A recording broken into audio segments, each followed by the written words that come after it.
Hello and good morning and welcome to Morning Brew on Politics Social. I am Graham Hughes and it is Wednesday the 6th of August 2025. Welcome. Big shout out to Pete's Music in the chat there. We've also got Lost Missionary, got Paula Thomas, we've got Colin Baker, we've got Liz Allen. We've got Saz47A and Viper Scott. Hey, how you doing, Alistair? If you'd like to join our friends in the chat, all you need to do is hit that big juicy subscribe button and wait for about a minute and you'll be able to join the chat, but don't be a troll. Or we will mute you and or boot you. Okay, so we're going to be talking about eugenics today. We're going to talk about anti-vaxxers and all that jazz. So if you're not really in the mood for that kind of discussion, maybe, I don't know, go get your news from somewhere else. But basically this has come about because RFK Jr, a man who sounds so ill, it's painful, a man who was a drug dealer when he was in university, a man who has taken all the drugs. He's taken all the drugs, legal and illegal, and he's come out the other side as an old man with a croaky voice and said that no children should have vaccines anymore because he wants them to die of polio and measles and smallpox. Well, we'll have to bring smallpox back, but he would quite like to do that. The thing is with anti-vaxxers is they're not just wrong, they're dangerous. And what he has done in America, what RFK Jr has done as the head of health ministry or whatever they call it over there, he's just thrown $500 million, $500 million of life-saving mRNA research into the bin because RFK Jr thinks in his drug-addled, worm-eaten brain that he knows better than every scientist on Earth, better than every pediatrician on Earth. He is driven by a combination of toxic individualism, conspiratorial thinking, and old-fashioned eugenics, masquerading as freedom. And he's got a lot of people on side. And I blame the internet for this entirely.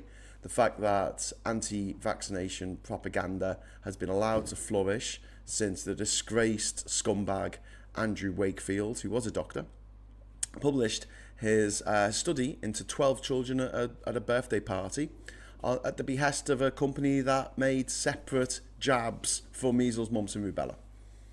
So he was working for a company that makes 3 separate jabs and obviously makes 3 times the amount of money that you can make off these jabs rather than people getting the MMR vaccination, which is free, by the way. It was free in the 1990s when he did this study. If you wanted to have 3 separate jabs, it cost more and it was more dangerous because although vaccines are insanely safe compared with any other kind of medical intervention, just having a bit of metal pranged into your arm as a baby is quite a dangerous thing to do, relatively.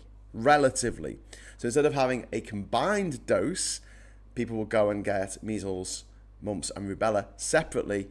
Companies that made a lot of money out of that were also the companies that were funding Andrew Wakefield to go to a birthday party and declare that the measles vaccination causes autism somehow. Something that has never been proved, something that is absolutely scientific, pseudoscience nonsense. It's just bullshit from top to bottom. I'll tell you what measles does cause though: blindness, deafness, children to go into comas, children to literally die. That's what measles causes. The measles vaccination doesn't cause any of that. Doesn't cause any of that. So, brilliant work, America. Brilliant work. Can't wait to sell your own vaccines back to you at quadruple the price. I guess you like capitalism, so let's do that. But this is just horrific. RFK Jr has axed 22 separate vaccine projects. These include flu, bird flu, COVID, and future pandemic preparedness. One of the things that a lot of the anti-vaxxers, because they're thick as pig shit, couldn't get through their head is how we came up with a vaccine so quickly for COVID.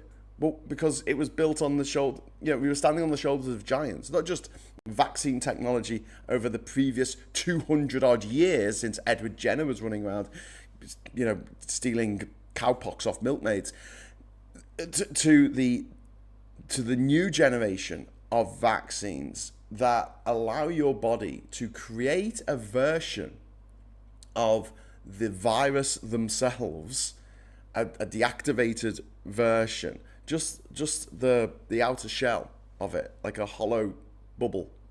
Well, a bubble is hollow, isn't it? Imagine a bubble, but it's shaped like COVID, right? Your body makes it itself and then looks at it and goes, don't like the look of that, and knows how to take it out. So when you do get actual COVID and the bubble is shaped the same way, it goes, oh, I've already encountered this. I remember it, because your body remembers. Water doesn't remember. Water doesn't remember shit. That's why all that bullshit about water having memory is bollocks.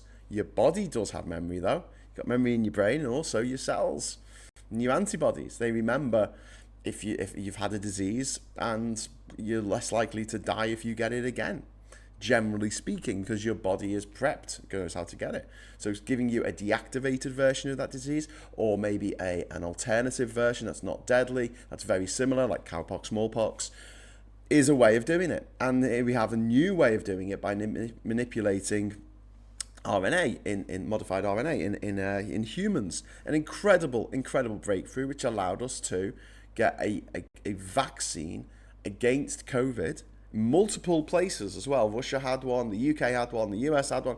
Multiple places all came to get, all managed to get some versions of a vaccine against this disease that took out over 230,000 British people, over 600,000 Americans, over 1 million now, So not only has he axed 22 vaccine projects, RFK Jr., he's also replaced the Vaccine Advisory Committee with anti-vax figures. He's removed the COVID vaccine from immunisation schedules for kids and pregnant women. And this isn't just one man being anti-vax, this is a systemic shift in government ideology, from public health to eugenicist, neo-social Darwinism, survival of the fittest. That's where we are right now. These people are Nazis. These people are straight up and down, left and right. They are Nazis. So let's talk about the psychology of anti-vaxxers for a moment. What's that? Did I just say that? Did Graham, capital letter please, Joanna, just say that the M in mRNA stands for modified? No, I didn't. I said it could modify. But yeah, and you've written standards, Joanna. You've written mRNA standards. You need to get it right every time. You need to be exactly perfect in everything you write. It's really, really important, because do you know what people love more than anything in this life? Being corrected. Especially when that's not what they meant. But no, whatever. The big picture here is, this is a horrific, movement in America, which is taking place all over the world as well. It's not just in America. But it's led by people who believe absolute nonsense on the internet. People seek to confirm, what they already believe, and Facebook and Twitter, whatever it's called these days, is a buffet of anti-vax bullshit, and it has been since the start. And obviously you got the Dunning-Kruger effect, where the less people know, the more confident they feel that they know it all. And then they've got this thing, omission bias, I think it's called, which is when people believe that not doing something, i.e. not getting a vaccine, is morally superior to do something and having a risk, even if the risk is wildly exaggerated. And many anti-vaxxers are driven by this feeling of loss of control during the pandemic. They reject expertise as a way to reclaim agency over their lives. But I don't think that. I mean, I don't think for a moment that the anti-vax movement started at COVID, but it was turbocharged in COVID because there were a lot of people out there at that time making a lot of money, telling people to, inject horse tranquilizer into their lungs or something mad. Um, Maggie, thank you very much for the super chat. That's very kind of you. I can find the super chat animation. There you go. Hey, thank you. First super chat of the morning. Swedish krona, 50 Swedish krona. As an autistic adult, I wonder if anti-vaxxers rather want dead than autistic kids. Is it really bad? Is it really that bad that I'm well and alive? I don't think so. Well, I don't think so either, Maggie. No, I've got very dear friends of mine who are autistic. I've got family members who are autistic. And it absolutely breaks my heart that there are people out there who are like, and we know it's a spectrum. We know it's a spectrum. And a bit of mild autism can actually be beneficial to people because it allows them to look at situations less emotionally and more analytically. And when you look at a lot of the breakthroughs in science that we've had over many years, and engineering, mathematics, a lot of these people that we see as geniuses, a lot of them do seem, in hindsight, that they were possibly on the spectrum for autism in the way they interacted with other people. It just, honestly, it breaks my heart that there are people out there who think I'd rather my child be dead than be autistic. Like, what is wrong with them? What is wrong with them? I mean, measles is a deadly disease. It is a deadly fucking disease. And they're letting children get it. And I just got this image from I think it's the beginning of the movie 300 where they're talking about Spartan babies. And when the male babies are born, if they don't look strong enough, they throw them off a cliff. I'm like, obviously that's exaggerated for, comedic effect or whatever, or cinematic effect. Bit of both. But, I mean, yeah. That's what we're doing now, isn't it? We're hiving off the kids that we think are perfect and good and right. Usually blue-eyed, blonde-haired types, yeah? White, obviously, white. Christian. And we're trying to get rid of everyone else. Now, a lot of the anti-vax stuff is actually rooted not just in eugenics, but also in racism, which we'll come to in a bit. Ivan, thank you very much for the £5 super chat. That is very kind of you, mate. FFS, as an autistic adult, read my lips. Autism is a condition from birth, not from vaccines. Yes, my friend, I absolutely 100%. You are right. It is one of the most infuriating things that any human has ever said out of their stupid clanging manhole of a mouth. That this idea that, I mean. But even if it was true, wouldn't you rather have a kid who's alive, who's autistic, than a kid who's dead? I mean, just the choice there is like, I just don't get it. I just don't get it. But then again, you don't need any qualifications to be a parent. It's like being a prostitute or being a politician. No qualifications are required. Anyway, so Paula Thomas, thank you so much for the £5 British pounds there. That's really kind of you. I read the Wakefield study. It was the least scientific piece of work I had the displeasure of reading. I think the Lancet should have been shut down after that. Do you know what I mean? There's no coming back from that. That should have been it. Absolutely discredited as a source of medical knowledge. I mean, they might have had to rebrand it as, I don't know, the Lancet on Sunday or something, but I think it should have been shut down. And it should always be called the Disgraced Lancet.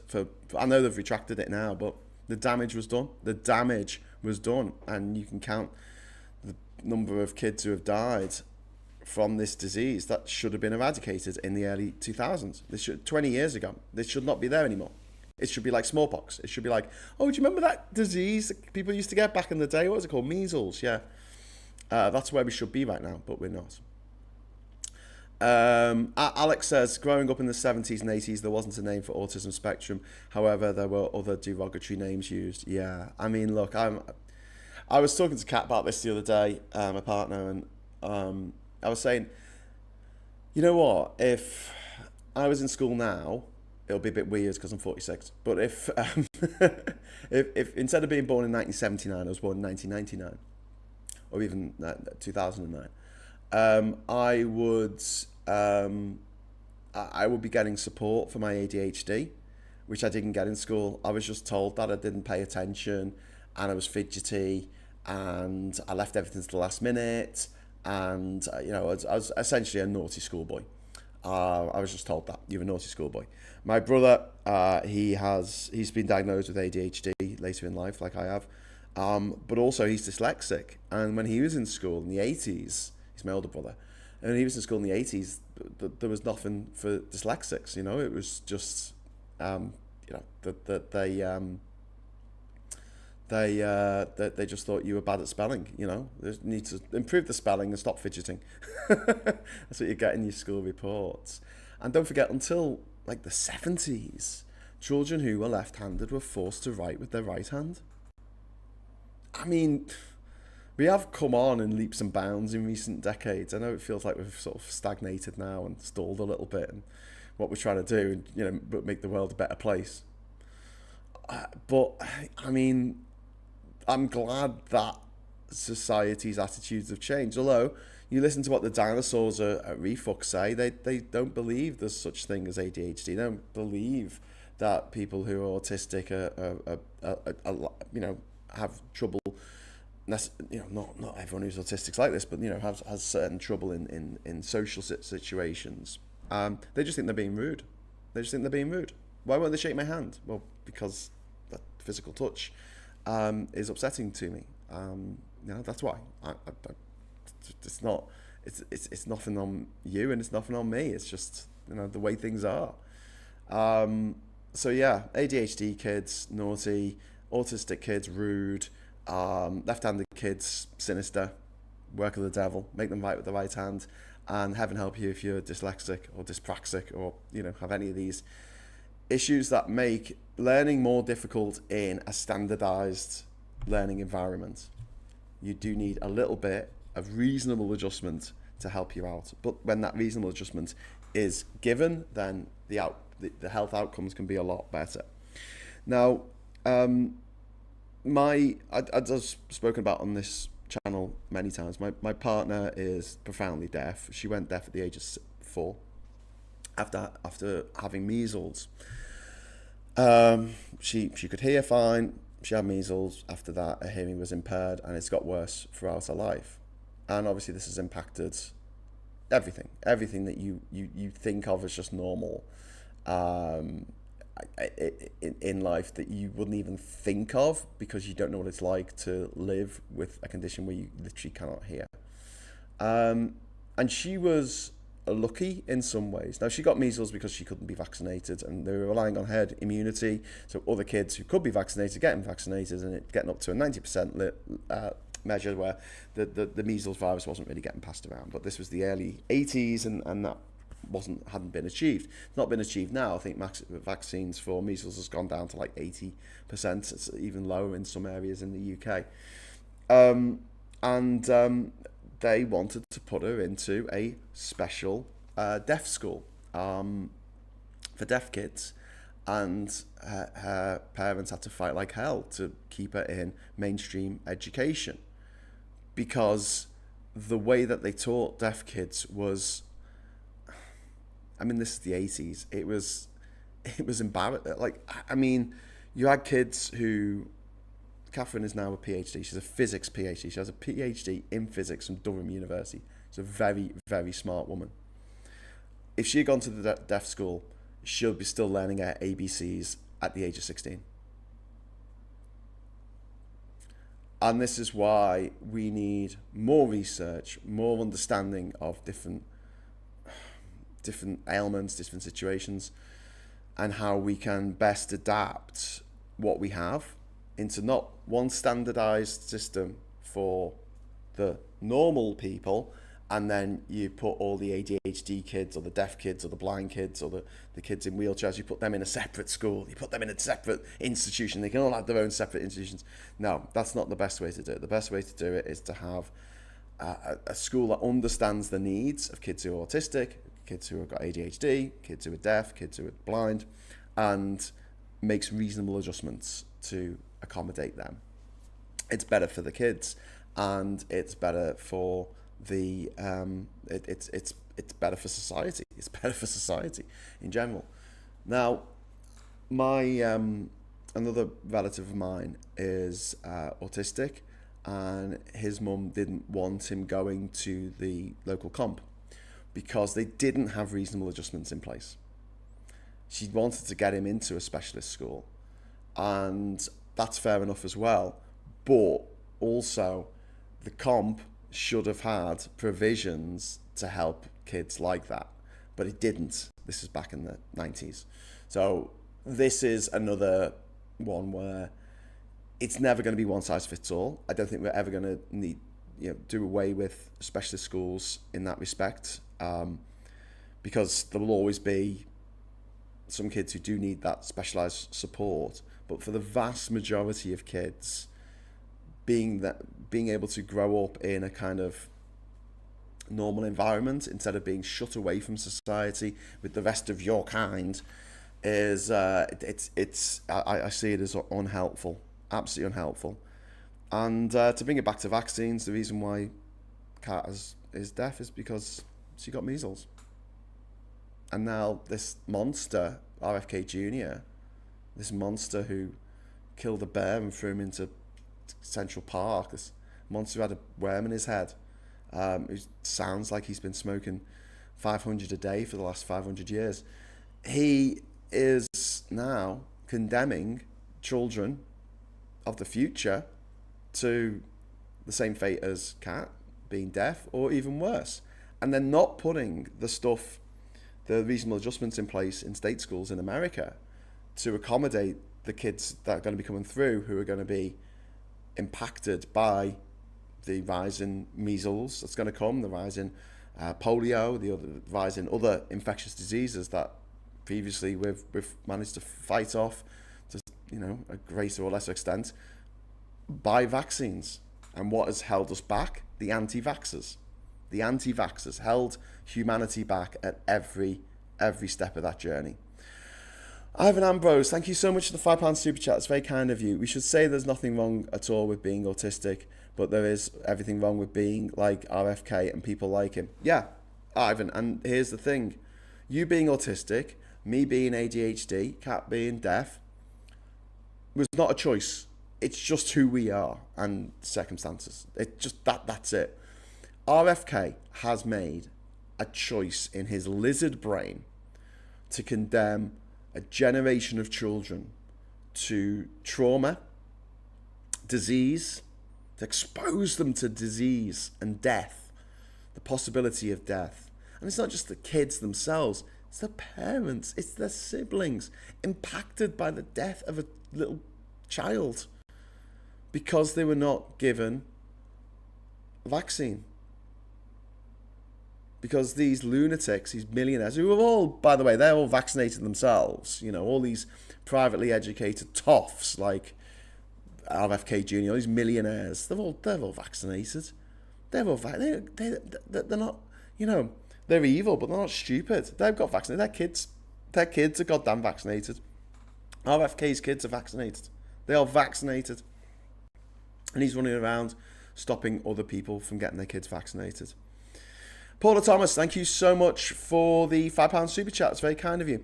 The British physicist who made Einstein go, this is difficult, name was Paul Dirac, and he was probably autistic. Yeah. Dirac? Is it Dirac or Dirac? I'm probably pronouncing that wrong. Or Dirac. Paul Dirac. I should imagine quite a few people who we look up to as sort of these visionary geniuses. Definitely a lot of them would have been somewhere on that spectrum, I'm pretty sure. Lizard brain, does David Icke now? I don't know.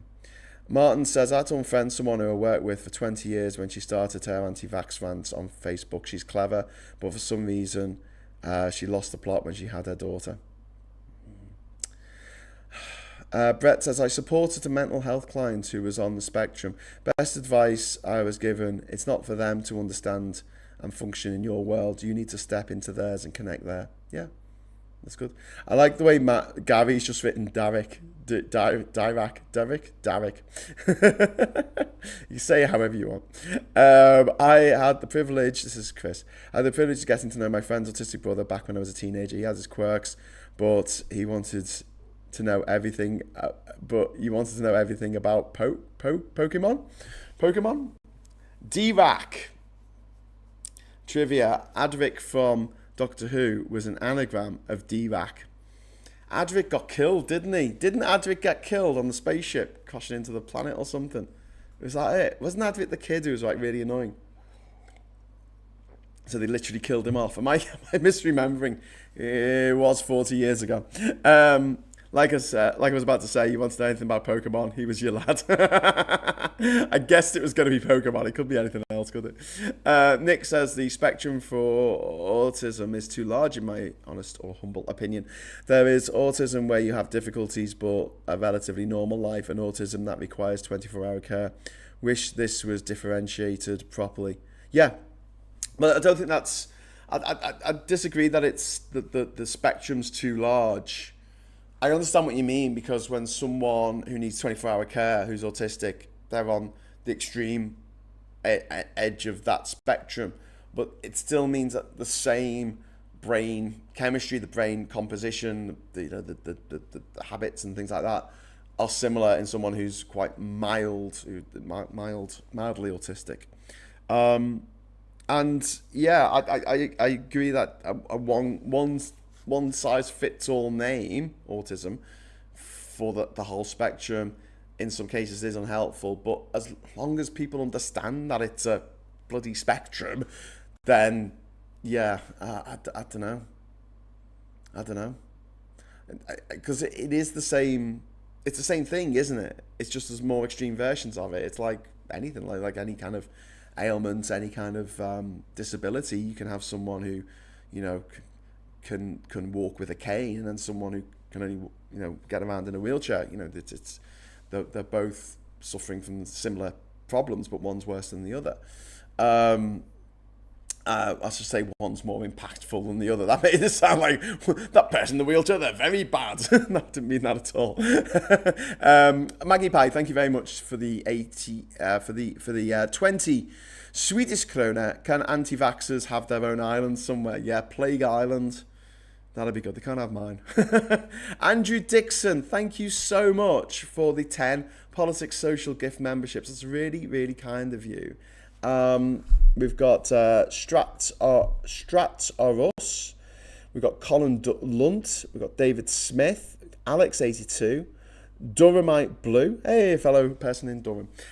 We've got Sue Fairwolf. We've got Jay Martin. We've got Joe LU2D Games. We've got Nomad Spectrum and UK Maxi have all been awarded gift memberships by Andrew Dixon. Andrew, thank you so much, mate. You are an absolute legend. And just let me say, welcome to our new members of the channel. If you'd like to join the channel yourself, off your own back, all you need to do is hit the join button and you can join and get access to our Discord server where conversations on this channel continue on. Nick and Diff says, the problem I have with it, Graham, is that when I say a relative with autism, they see one version of it and then you have to explain all the difficulties and stuff. It's very frustrating. Yeah, I get that's what you meant, Nick, and that's why I was saying we need people to understand that it's a spectrum. We need to understand that there is a very, very clear difference between people with mild autism and people with severe autism. Yeah, I think, yeah, you're right. But yeah, if you talk about hearing loss, there is a spectrum of literally a spectrum of hearing loss, sight loss as well. Yeah, it's. I think that's more to do with just explaining to people that there are different levels of autism, and even within those levels, it affects people differently. Like you could have someone who is a very much impacted in their life by autism, but is also quite social but then someone who's kind of mildly autistic, but they're not social at all. So it kind of, even the same, it's difficult to know where to put people on the spectrum, but if someone requires 24-hour care, obviously that's hugely different from someone who requires reasonable adjustments in school to be able to just learn at the same rate as the other kids. I often find talking to those with neurodiverse conditions is often more of a joy than talking to a normal person. Yeah, I find that, Chris C. Honestly, and it's funny, if I meet someone who's on the spectrum or who's also ADHD, or also, I tend to get on with them better. Not that I'm saying I'm getting on with them better than anyone else, but I feel like I have a bit more of a connection with them because I'm sort of a bit more interested in just random shit and not necessarily. I don't want to talk about your job. I don't care. I don't want to talk about how much you earn or where you've been on holiday. I couldn't give a shit. I really couldn't. I just want to talk about mad shit. As you know, you watch these shows, and I generally when I meet someone who's neurodiverse, we usually not all the time, but we usually get on like a house on fire. How do I get on Discord? Tried the link, but it doesn't allow it. It says Pete's Music. Pete's Music. I might have to do a new link. There should be a link in the if you go onto the the posts bit of this channel. I'll do it again. I'll do it again if I remember at the end of the show. Someone remind me at the end of the show. Just say, hey Graham, Discord's link, and I'll put it in, and I'll put it to members only, so only members can see the post, and then you should be able to use that link to get in. Is the naked lady behind you TOS? I don't know. What's your name? I think it's Diana. She's had her head chopped off. She's clearly she's had an accident and had to have her head glued back on. We've all been there. Autism spectrum. Some examples include Albert Einstein, Isaac Newton, Henry Cavendish. I thought he was great as Superman. Where would our understanding be without AE? Yeah. I've lost the capital L off my name. What the fuck? I don't know. I'm sorry, Leapshin. I'm sorry. Alex says, sorry, I need to go to the tip. I need to go. Oh, sorry, not the kid. I thought Alex was saying that. Alex needed to go to the tip. No, Kip. You need some Kip. Okay, Alex, go get some Kip. Ivan, thank you very much for the £10 super chat. It's very kind of you. Many autistic people have varying and fluctuating difficulties and care needs.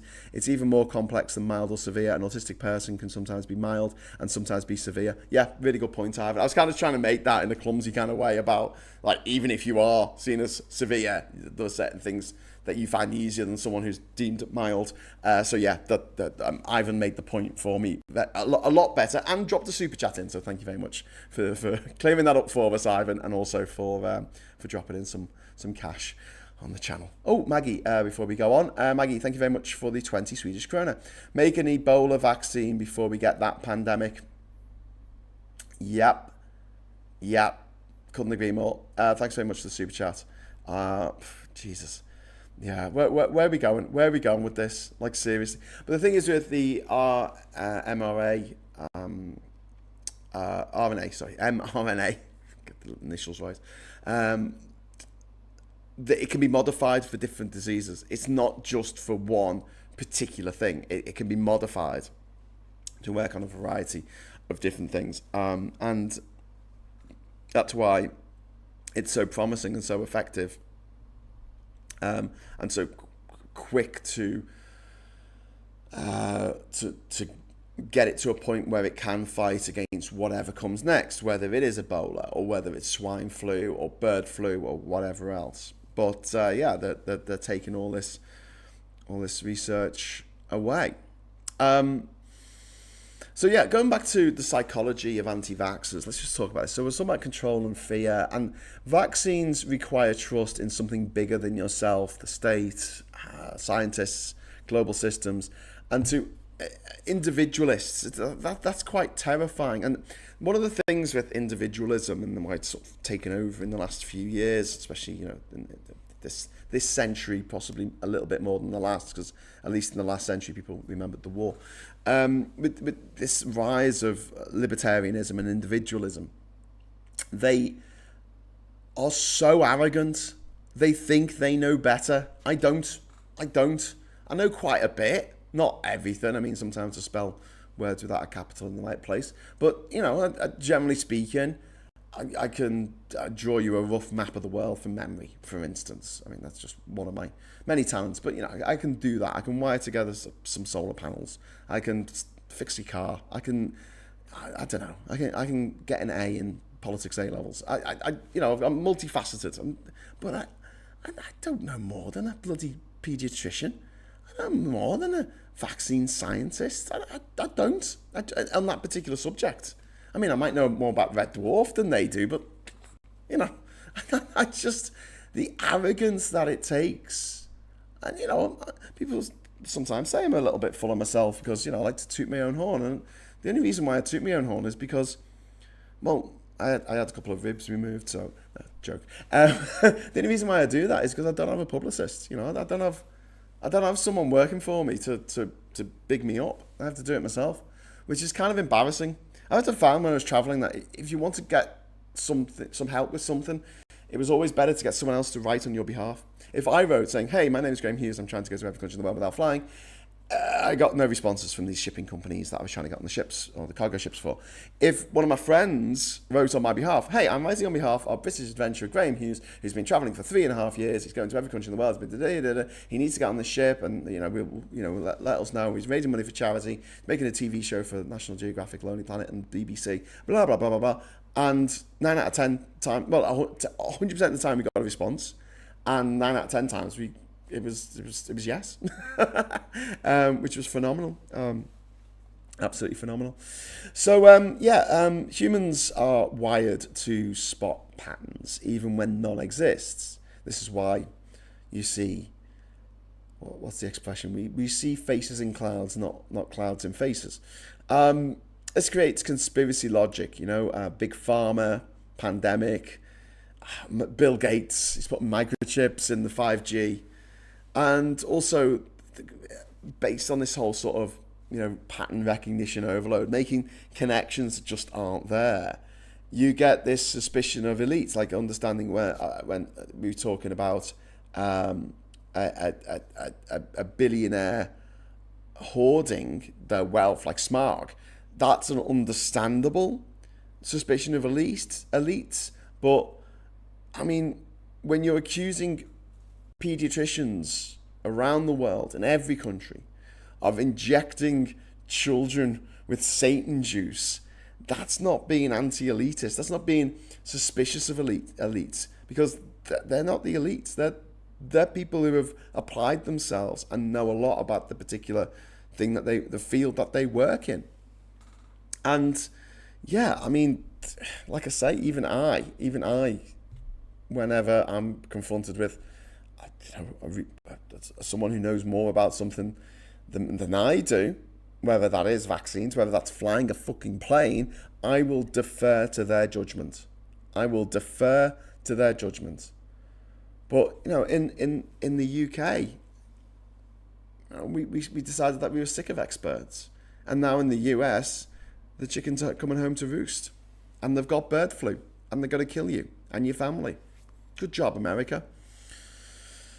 And yeah, but believing in conspiracies, I mean, in the 1990s, it was a bit of a fringe thing. Obviously, we had the X-Files, and we had a Mel Gibson movie called Conspiracy Theory, in which he said that all wars in the world were caused by Jews. Oh, no, he said that out loud as that he wasn't in character when he said that, was he? Yeah. But conspiracy theories were fringe. They were sort of now, you know, it's a bit of a laugh. Yeah, there's aliens, but the government's covering it up because reasons. They don't want people to panic. That's my favourite. They don't want people to panic. I'm like, what's going to happen with COVID? Like, we're all told to stay home or we'll die. What do you think people did? They went mad.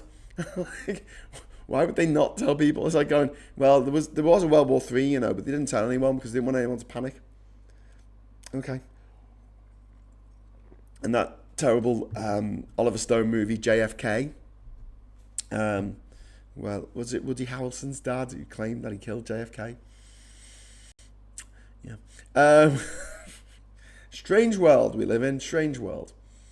And the moon landing hoaxes, and when Diana died, lots of people just couldn't get it through their heads that a rich, famous person could die in a car crash.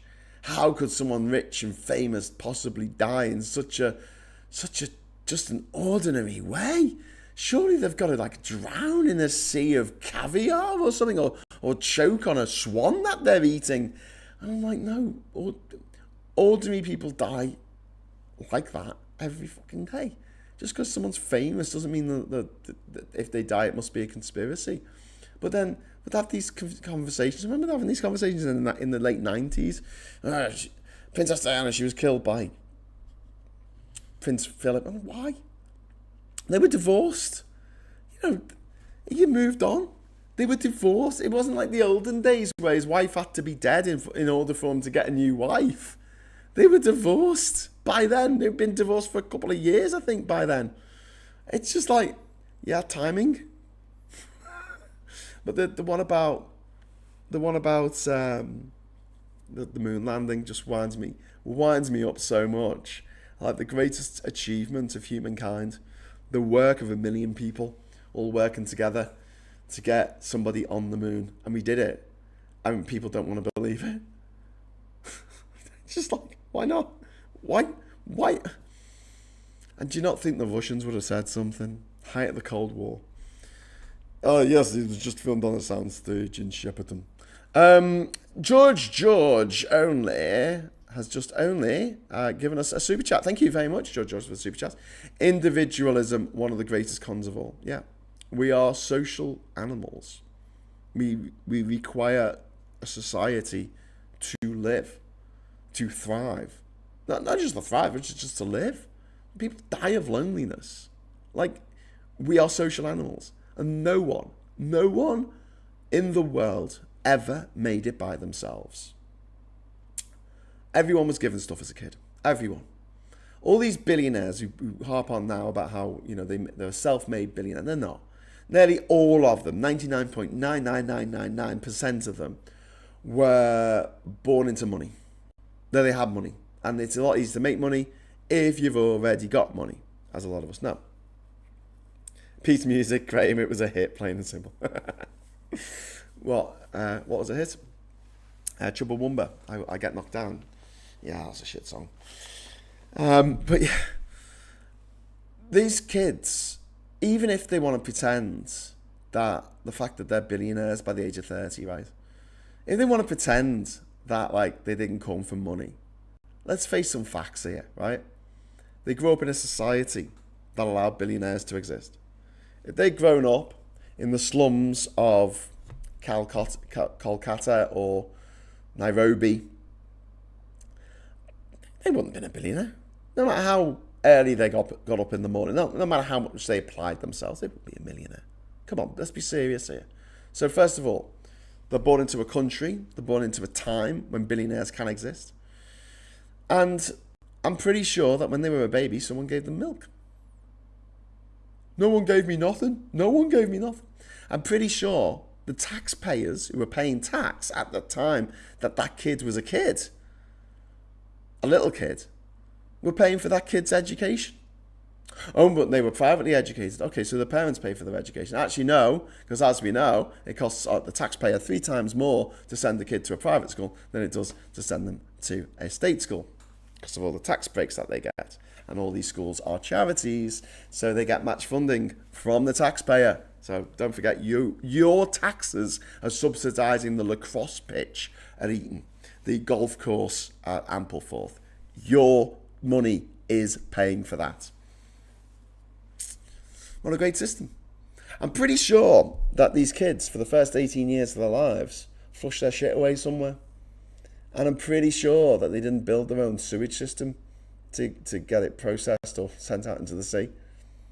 Pretty sure they didn't build their own roads to get to school. They didn't build their own school. They didn't pay their own school teachers out of their own pocket from the work they did as a 4-year-old.